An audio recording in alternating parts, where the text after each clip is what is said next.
The vast expanse of space trembled as the HFY War fleet emerged from hyperspace. 300 massive ships, each one a monument to destruction, arranged themselves in perfect formation around Earth's solar system. Their hulls gleamed with the metal of 1,000 conquered worlds. And their weapons had turned entire civilizations to ash. Emperor Corvex sat upon his crystalline throne aboard the flagship Dominator, reviewing reports from his endless campaigns. For 3,000 years, his empire had swept across the galaxy like a plague of locusts. 847 species had knelt before HFY might. Not one had survived to tell tales of successful resistance. My lord announced, Admiral Nalthic, his scarred face bearing the marks of countless battles. Our scouts have located the source of those strange transmissions. A primitive world in the outer rim. Emperor's 6 eyes focused on the holographic display showing a small blue planet. Described these creatures, bipedal mammals, barely evolved beyond their planetary surface.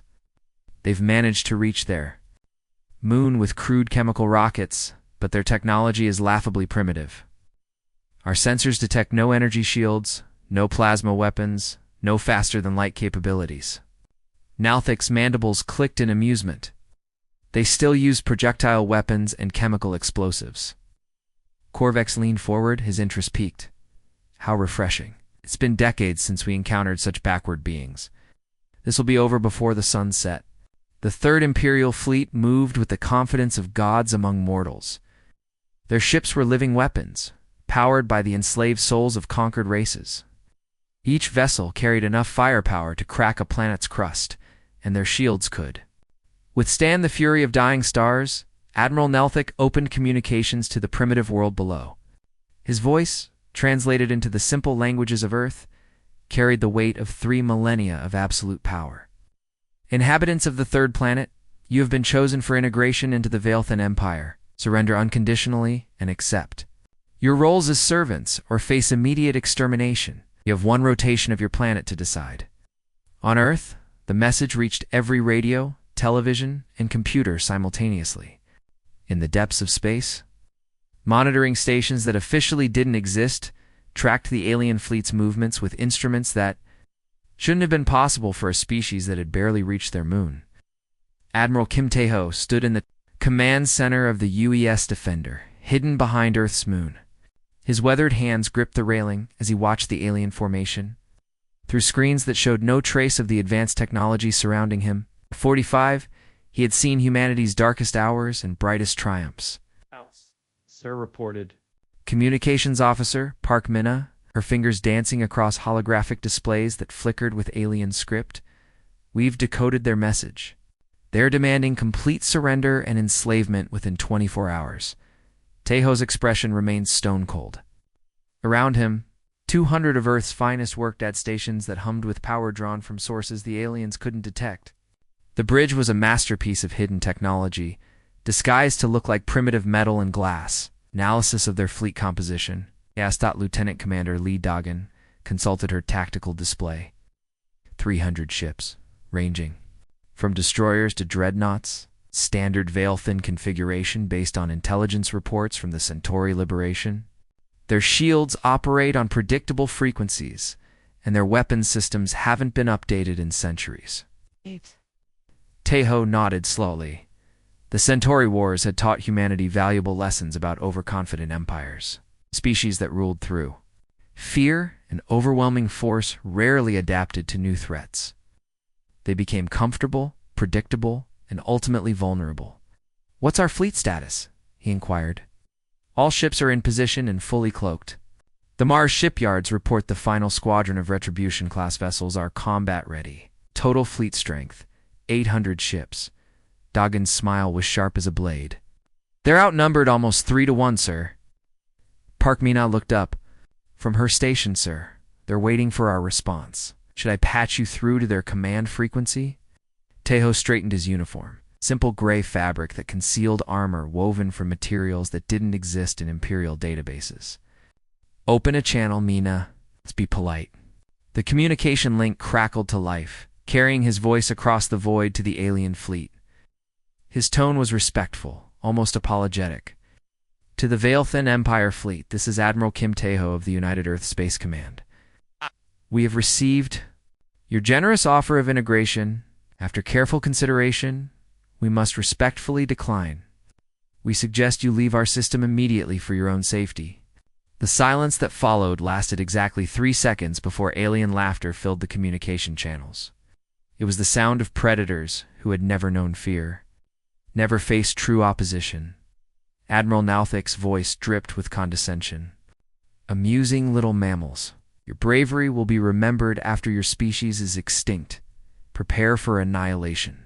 Taeho turned to his crew, his eyes reflecting the cold light of distant stars.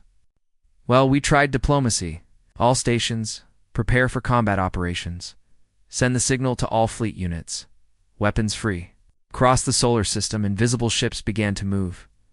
Admiral Nelthic watched the human response with the patience of a cat playing with wounded prey. In 3 centuries of military service, he had witnessed this same pattern dozens of times. Lesser species always made brave speeches before reality crushed their spirits like brittle glass. Musing creatures, he muttered to his bridge crew. Their courage will make excellent entertainment before we harvest their world. Sub-Commander Velkar approached with tactical reports. Sir, should we begin the standard bombardment sequence? Our weapons are fully charged and ready. Thick raised a clawed hand, considering his options. The Veil-Thin Empire had protocols for dealing with defiant species. Usually a demonstration of overwhelming power was enough to break their will. Occasionally more persuasive methods were required. No, Velkar, these mammals amuse me. Hey, let's give them a proper education in imperial power. His 6 eyes glinted. With cruel satisfaction, target their moon. Precision strike that will leave their planet intact, but remove any doubt about our capabilities. The order rippled through the flagship's crew with practiced efficiency. Weapons officers powered up the main plasma cannon, a weapon capable of cracking small moons in half. The charging process filled the ship with a deep humming sound as energy cores reached critical levels. Main cannon at full power, sir, reported the weapons officer, ready to fire on your command. Nauthic leaned back in his command chair, savoring the moment. This was always his favorite part of a conquest. Moment when hope died in the eyes of his enemies, replaced by the cold understanding of their helplessness. Fire! The plasma beam erupted from the flagship's bow, a spear of pure energy that could melt mountains. It streaked across the void toward Earth's moon, brilliant enough to blind unprotected eyes. The beam carried enough concentrated power to vaporize a small city, more than sufficient to destroy the natural satellite and send a clear message to the primitive humans below. Imperial crews across the fleet watched their displays with anticipation. Some had recording equipment ready to capture the moment for later entertainment. Others placed bets on how long it would take the humans to surrender after witnessing their moon's destruction. The beam struck Luna's surface and simply vanished. Not reflected, not absorbed in the traditional sense, but completely neutralized, as if it had never existed. The moon hung in space, unmarked and undamaged, protected by energy fields that didn't register on any Imperial sensor. What just happened? Nauthic demanded, rising from his chair. Where did our weapon discharge go? His tactical officer stared at his instruments in confusion. Sir, the energy simply disappeared. Our sensors show no trace of defensive shields or energy barriers around their moon.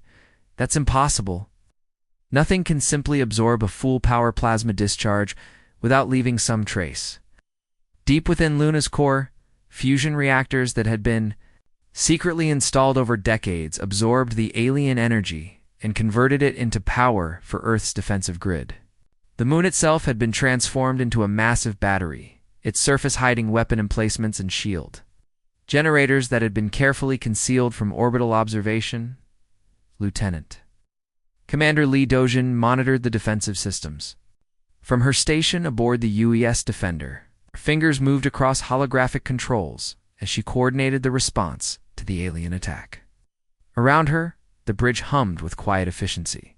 Sir, she reported to Admiral Taeho, Luna Defense. Grid absorbed the full impact. All energy collectors are at maximum capacity. We're ready for Phase 2. Taeho nodded, his expression calm despite the magnitude of what was about to happen. Signal all fleet units. Drop stealth fields on my mark, weapons free. Across the solar system, ships that had been invisible to Imperial sensors began to materialize.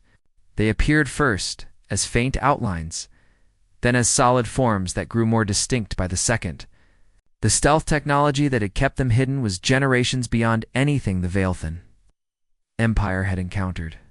Admiral Nelthic watched in growing horror as his tactical display filled with new contacts. Human ships emerged from behind. Asteroids, from the shadows of planets, from empty space itself. They weren't the primitive vessels his scouts had described, but sleek warships that bristled with weapons he didn't recognize.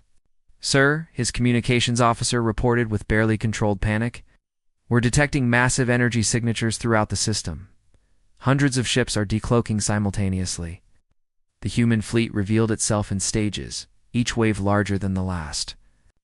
Destroyers appeared first, their hulls gleaming with armor that seemed to bend light around its edges. Then came cruisers, their weapon arrays powered by technology that made Imperial sensors scream warnings. Finally, the dreadnoughts materialized. Massive ships that dwarfed even the largest Imperial vessels. "Count them," Nelthic whispered.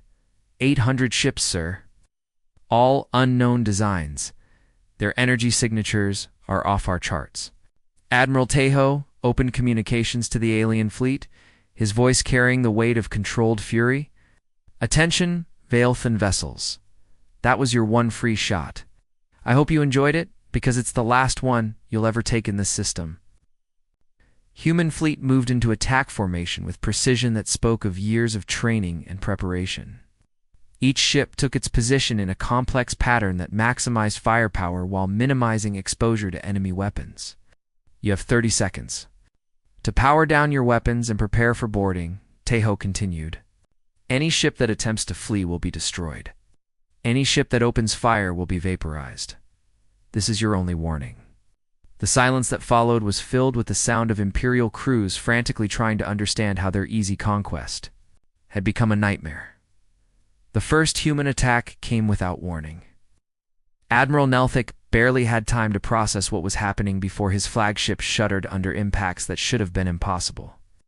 The bridge lights flickered as emergency. Systems activated, filling the air with urgent alarms. "Port," he shouted over the chaos. "Sir, we're taking heavy damage from kinetic projectiles," his weapons officer called out. "Out! Our shields are failing at multiple points." Nelthic stared at his tactical display in disbelief. "Out." The humans were firing simple metal slugs accelerated. 2 incredible speeds, but these weren't the primitive weapons his scouts had described. These projectiles moved faster than anything in Imperial databases, striking with the force of small meteors. "Impossible.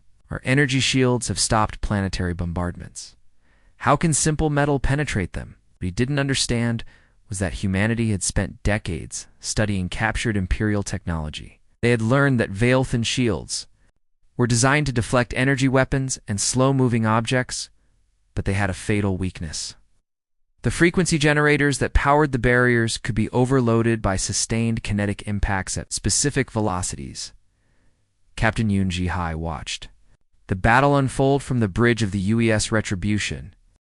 Her ship was one of the newer designs, built using lessons learned from a dozen different alien species. The hull was made from culinary crystal composites. The engines used modern quantum technology. And the weapon systems incorporated Zolfin targeting computers. "Focus fire on the flagship's communication array," she ordered. "We need to cut their ability to coordinate." Her crew moved with practiced efficiency. Lieutenant Park Soo-jin managed the targeting systems while Ensign Kim Hai-won coordinated. With other ships in the attack formation, they had trained for this moment for years, studying Imperial tactics and developing countermeasures. "Direct hit on their main communications tower," reported Soo-jin. "They're having trouble maintaining." Fleet coordination. Across the battlefield, Imperial ships tried desperately to adapt to human tactics. Their plasma weapons fired in all directions, brilliant beams that would have devastated any conventional fleet.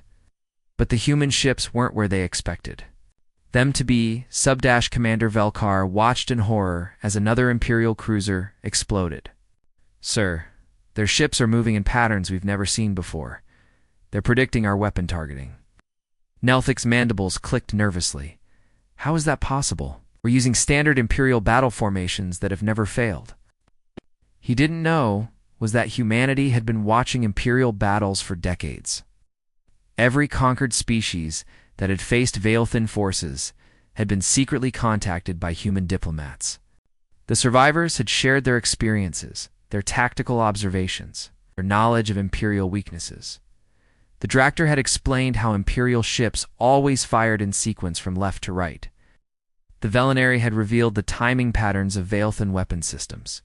The Morkith had described how Imperial formations always maintained specific distances between ships. All of this information had been carefully collected, analyzed, and turned into tactical advantages. Human battle computers could predict Imperial movements with 90% accuracy because they had fought these same battles dozens of times through simulation.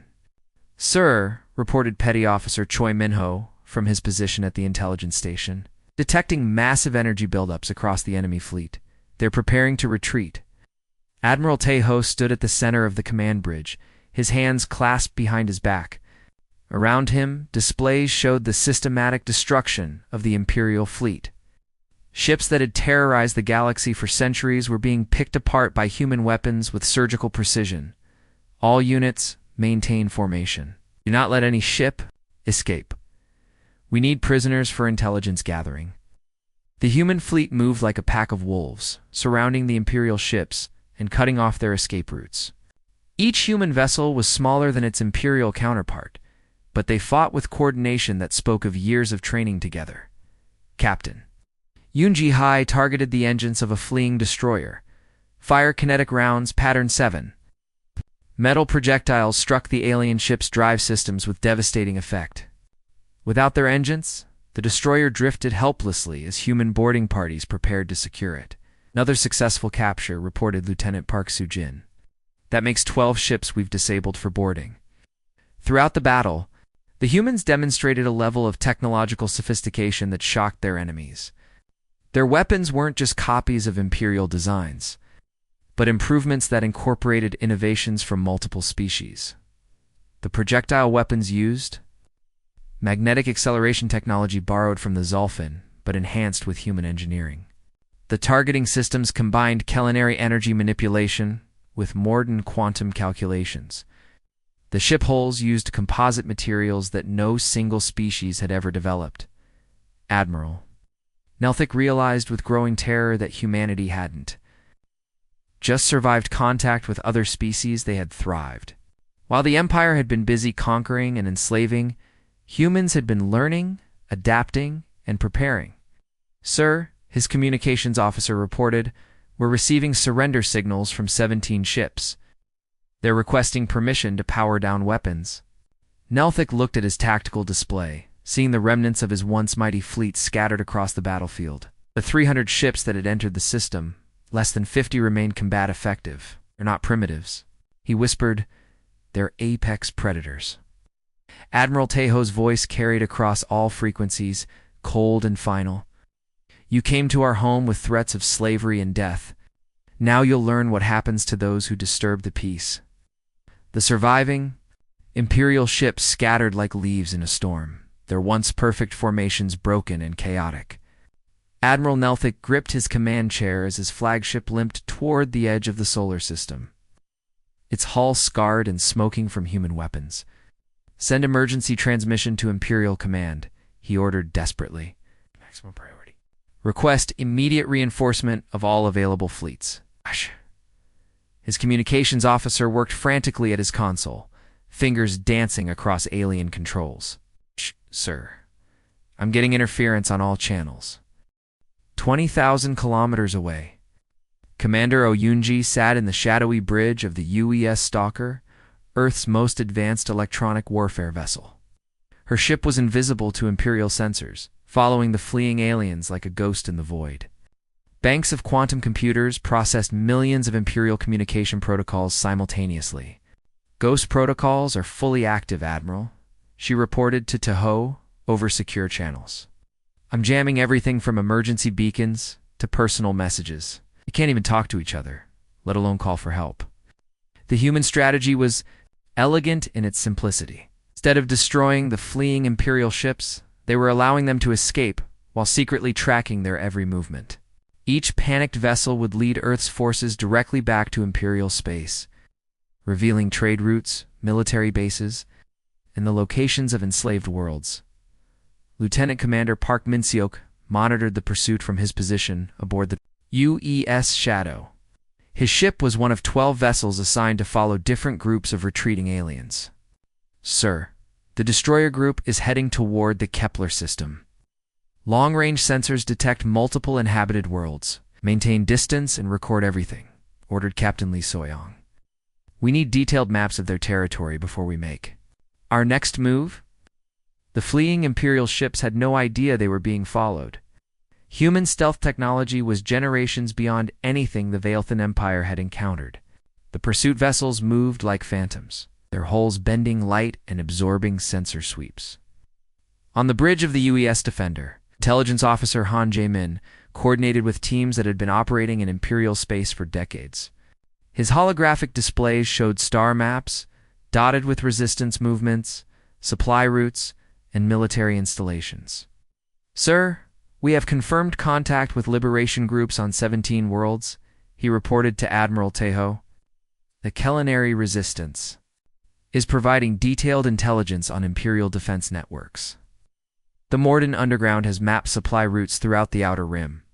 Taeho nodded grimly.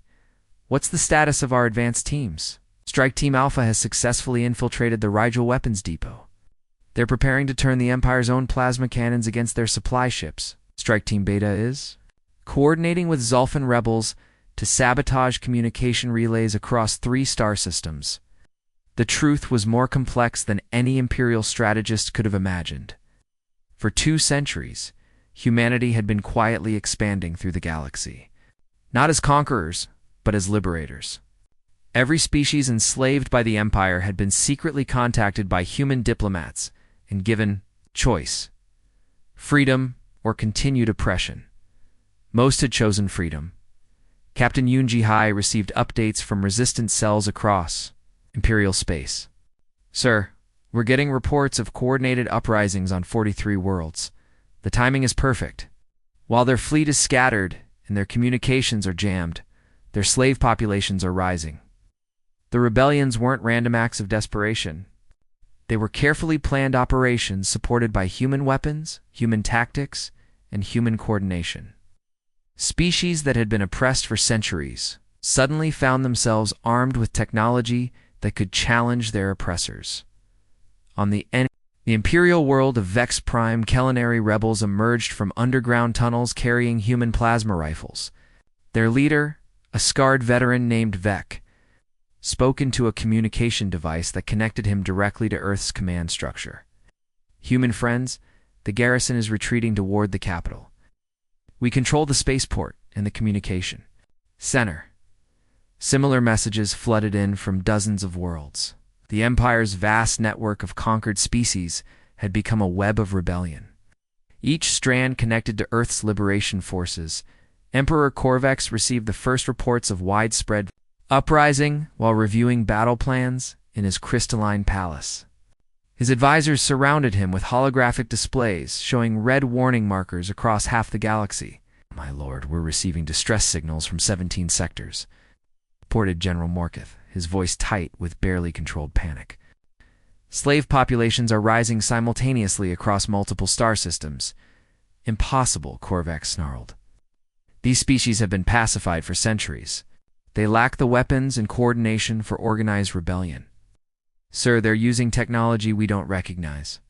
Energy weapons that can penetrate our armor. Communication systems that bypass our jamming. Tactical coordination that suggests outside support. The Emperor's 6 eyes blazed with fury. The humans, this is their doing. What he didn't understand was the scope of humanity's preparation. While the Empire had been focused on conquest and control, humans had been building alliances, sharing technology, and preparing for this moment. Every enslaved species had been given hope, weapons, and a chance to fight back. Intelligence Officer Han Jamin compiled the latest reports for Admiral Tejo. Sir. Imperial forces are retreating from 19 star systems. Their communication networks are in chaos, and their supply lines are under constant attack. What about their reinforcements? The nearest Imperial fleet is 3 weeks away, and we're tracking their movements. They have no idea what they're walking into. Tejo smiled coldly. The hunt had begun, and humanity had been preparing for it far longer than their enemies could imagine. The final battle for the Veilthan homeworld lasted only 3 hours. Emperor Corvex died not from human weapons, but from the blade of a culinary slave who had served in his palace for 20 years. The ancient ruler's last words were a question that would never be answered. How did primitives destroy my empire? Admiral Tejo watched the Liberation fleet arrive at the Imperial capital through the view screen of the UES Defender. Dozens of ships from different species flew together in formation, their hulls bearing the scars of recent battles. Sight filled him with quiet satisfaction, but also deep sadness for the billions who had died under Imperial rule. Sir reported. Communications Officer Park Mina, the planetary defense grid has been completely disabled. All Imperial forces have surrendered or fled the system. Below them, the jeweled cities of the Veilthan homeworld burned in places, but not from human bombardment. The fires came from decades of suppressed anger, finally finding release. Former slaves destroyed the symbols of their oppression while human peacekeeping forces protected civilian populations. Captain Yunji Hai approached with the final battle reports. Minimal casualties on our side, sir. 12 ships damaged? No. Vessels lost. The Imperial fleet has been completely scattered. Most of their commanders are dead or captured. And the civilian populations? Safe, sir? Oh. Our liberation protocols worked exactly as planned. The resistance movements we've been supporting for decades took control of key infrastructure before Imperial forces could destroy anything important. Tejo nodded slowly. The war had ended faster than anyone expected, but the real work was just beginning. Rebuilding a galaxy after 3,000 years of oppression would take generations of effort from every free species. 3 weeks later, representatives from 47 different worlds gathered in what had once been the Imperial throne room. The massive chamber had been stripped of its golden decorations and converted into a simple meeting hall. Species that had been enemies for centuries sat together, united by their shared desire for freedom. Admiral Tejo stood at the center of the room, his simple gray uniform, a stark contrast to the ornate robes worn by many delegates. He had been chosen to speak for the liberation forces, though he felt uncomfortable with the honor. Friends, he began, his voice carrying easily through the vast space. We gathered today not to celebrate conquest, but to mourn the countless souls lost to Imperial tyranny and to plan for a better future. A culinary delegate, her crystal-like skin still bearing scars from years of slavery, raised her hand.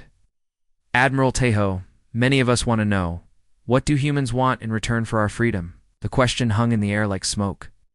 Every species in the room had lived under Imperial rule, where nothing was given without a price. The concept of liberation without payment was foreign to most of them. We want nothing, Tejo replied simply. We never wanted to rule the stars. We only wanted to be left alone, to live our lives in peace. But when the Empire threatened our home and continued to enslave innocent beings across the galaxy, we had to respond. Morden representative stood up, his tentacles writhing with emotion. But surely you must want something. Territory? Resources? Tribute? No, this galaxy belongs to all of us. Every species deserves the right to determine their own fate, to build their own future, to make their own choices. That's what we fought for. The room fell silent as delegates processed words they had never heard from a conquering force. History. Every powerful species had demanded submission from weaker ones. The human approach was completely alien to their experience. Captain Yunji Hai stepped forward with a datapad. Sir, we've received the final reports from all liberated worlds. The transition to self-governance is proceeding smoothly.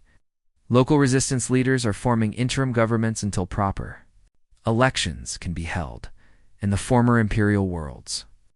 Those populations are being given the same choice as everyone else: freedom to determine their own future. Many are choosing to join the new Galactic Federation we're helping to establish. Over the following months, the former imperial capital was transformed. The Emperor's Palace became a university where species could share knowledge and technology. The slave barracks were converted into hospitals. The weapons factories were retooled to produce tools for rebuilding devastated worlds. A simple memorial was erected where the Golden Throne had once stood. It bore a message in the languages of every species that had suffered under imperial rule. Here lies the Veilthan Empire, who learned too late that the strongest predators are often the quietest. Lieutenant Commander Lee Dojin approached Admiral Teho as he prepared to return to Earth. Sir, long-range sensors are detecting unusual energy signatures from the Andromeda sector. The patterns suggest another expansionist empire. Teho looked out at the stars where human ships were already departing for home. Most of Earth's forces were eager to return to their families, but he knew their work was far from finished. The galaxy was a dangerous place, and there would always be those who sought to dominate others. Then we'd better make sure our new friends are ready, he said quietly. Send word to the Federation Council. When another empire wants to threaten free worlds, they'll learn the same lesson the Veilthan did. The human fleet began its journey home, leaving behind a galaxy where freedom was taking root for the first time in 3 millennia.